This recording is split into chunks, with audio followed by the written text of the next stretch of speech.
It's a big problem here. The problem is, it's true. You're oppressed, you're oppressed, you're oppressed, you're oppressed. God only knows why. Maybe you're too short, or you're not as beautiful as you could be, or your grandparent was a serf, likely, because almost everybody's great-grandparent was. It's like, and you're not as smart as you could be, and you have a sick relative, and you have your own physical problems, and it's like, frankly, you're a mess. And you're oppressed in every possible way, including your ancestry and your biology, and the entire sum of human history has conspired to produce victimized you with all your individual pathological problems. It's like, yes, true. Okay, but the problem is that it is true. And so if you take the oppressed, you have to fractionate them. It's like, you're a woman. Yeah, okay, well, I'm a black woman. Well, I'm a black woman who has 2 children. Well, I'm a black woman who has 2 children, and one of them isn't very healthy. And then, well, I'm a Hispanic woman, and I have a genius son who doesn't have any money so that he can't go to university. And, I had a hell of a time getting across the border. It was really hard on me to get my citizenship. My husband is an alcoholic brute. It's like, well, yeah, that sucks too. And so let's fix all your oppression. And we'll take every single thing into account, and then we'll fix yours too. We'll take every single thing into account. It's like, no, you won't, because you can't. You can't. It is technically impossible. First of all, you can't even list all the ways that you're oppressed. Second, how are you going to weight them? Third, who's going to decide? And that's the bloody thing. Who's going to decide? That's the thing. Well, what's the answer in the West? It's like, in free markets, oh yeah, Christ, we'll never be able to solve this problem. No one can solve it. What are we going to do about that? We're going to outsource it to the marketplace. You're going to take your sorry, pathetic being, and you're going to try to offer me something that maybe I want. And I'm going to take my sorry, pathetic being, and I'm going to say, well, all things considered, as well as I can understand them, maybe I could give you this much money, which is actually a promise, for that thing. And you've packed all of your damn oppression into the price. And I've packed all my oppression into the willingness to pay it. And that solution sucks. It's a bad solution. But compared to every other solution, man, it's why 10% of us have freedom. And so there's a tremendous illogic at the bottom of this. It's like, you have to fractionate the oppressed all the way down to the level of the individual. Well, that's what the West figured out. There's a couple of figures who are at the mythological roots of our culture, and people get upset with me because I bring in religious themes, but I understand some things about mythology and religion. And it's not an accident that the axiomatic Western individual is someone who was unfairly nailed to a cross and tortured. It's like, yes, right, exactly. So what do you do about that? Well, I thought about that for a long time too. It's like, well, you don't get together in a damn mob, because all that does is allow you to be as horrible as you could possibly imagine and suffer from none of the consequences. That's a bad idea. So how about we don't do that? Well, there's a deep idea in the West too. It's like, pick up your damn suffering and bear it and try to be a good person so you don't make it worse. Well, that's a truth. I read a lot about the terrible things that people have done to each other. You just cannot even imagine it. It's so awful. So you don't want to be someone like that. Now, do you have a reason to be? Yes. You have lots of reasons to be. God, there's reasons to be resentful about your existence. Everyone you know is going to die.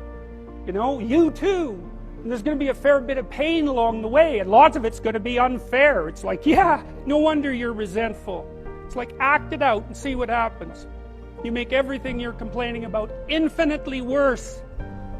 There's this idea that hell is a bottomless pit, and that's because no matter how bad it is, some stupid son of a bitch like you could figure out a way to make it a lot worse. So you think, well, what do you do about that? Well, you accept it. That's what life is like. It's suffering. That's what the religious people have always said. Life is suffering. Yes. Well, who wants to admit that? Well, just think about it.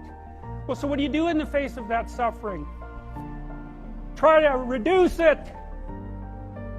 Start with yourself. What good are you? Get yourself together for Christ's sake, so that when your father dies, you're not whining away in a corner, and you can help plan the funeral, and you can stand up solidly so that people can rely on you. That's better. Don't be a damn victim. Of course you're a victim. Jesus, obviously. Put yourself together. And then maybe if you put yourself together, you know how to do that. You know what's wrong with you, if you'll admit it. You know there's a few things you could polish up a little bit, that you might even be able to manage in your insufficient present condition. And so you might shine yourself up a little bit, and then your eyes will be a little more open, then you can shine yourself up a little bit more, and then maybe you could bring your family together instead of having them be the hateful, spiteful, neurotic, infighting batch that you're doomed to spend Christmas with. So then you fix yourself up a little bit, kind of humbly, because, God, you're a fixer-upper if there ever was one. And then you got to figure out, well, can you figure out how to make peace with your idiot brother? And probably not, because he's just as dumb as you, so how the hell are you going to manage that? And so then maybe you get somewhere that way, and your family's sort of functioning, and you find out, well, that kind of relieved a little bit of suffering, although it reduced the opportunities for spiteful revenge, and that's kind of a pain in the neck. And so then you get your family together a little bit, and you're a little clued in then, at least a bit, because you've done something difficult that's actually difficult. You're a little wiser, and so then maybe you could put a tentative finger out beyond the family and try to change some little thing without wrecking it. It's like, our society is complex, and we teach our students that they could just fix it. It's like, go fix a military helicopter and see how far you get with that. It's like, what are you going to do? You're like a chimp with a wrench. Whack! Oh, look, it's better. It's like, no, it's not better. Things are complicated, and to fix things is really hard. And you have to be like a golden tool to fix things, and you're not. So, and that's the other message of the West. It's like, how do you overcome the suffering of life? And I'm not saying it's only the message of the West. How do you overcome the suffering of life? Is be a better person. That's how you do it. Well, that's hard. It takes responsibility. And I think, if you said to someone, you want to have a meaningful life? Everything you do matters. That's the definition of a meaningful life. But everything you do matters. You're going to have to carry that with you. Or do you want to just forget about the whole meaning thing, and then you don't have any responsibility, because who the hell cares? And you can wander through life doing whatever you want, gratifying impulsive desires for how useful that's going to be, and you're stuck in meaninglessness, but you don't have any responsibility. Which one do you want? Well, ask yourself, which one are you pursuing? And you'll find very rapidly that it isn't the majority of your soul that's pursuing the whole meaning thing, because, well, look what you have to do that. You have to take on the fact that life is suffering. You have to put yourself together in the face of that.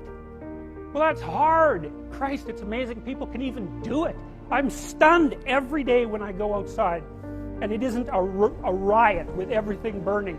Because really, God, you talk to people, it's like, I knew this guy, he'd been in a motorcycle accident, and it really ruined him, and he was like a linesman, working on the power, and he was working with someone who had Parkinson's disease, and they had complementary inadequacies, and so two of them could do the job of one person, and so they're out there fixing power lines in the freezing cold, despite the fact that one was 3/4 wrecked with a motorcycle accident and the other one had Parkinson's. It's like, that's how our civilization works. It's like, there's all these ruined people out there, they've got problems like you can't believe. Off they go to work and do things they don't even like, and look, the lights are on. My God, it's unbelievable. It's a miracle. It's a miracle. And we're so ungrateful. College students, the postmodern types, they're so ungrateful. They don't know that they're surrounded by just a bloody miracle. It's a miracle that all this stuff works. That all you crazy chimpanzees that don't know each other can sit in the same room for 2 hours sweltering away without tearing each other apart, because that's what chimps do. So, anyways, so what happened? Well, I made some videos, and I got to the bottom of some things, at least as far as I can tell, so I told you what the bottom is, and then I got this idea about what you might do about it, which isn't my idea. It's not my idea. It's an old idea. It's far older than Christianity. It's old. It's the oldest story of mankind. Get yourself together. Transcend your suffering. See if you can be some kind of hero. Make the suffering in the world less.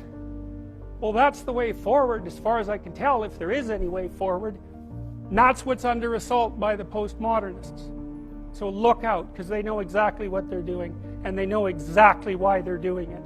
And that's what it looks like to me. So, that's it.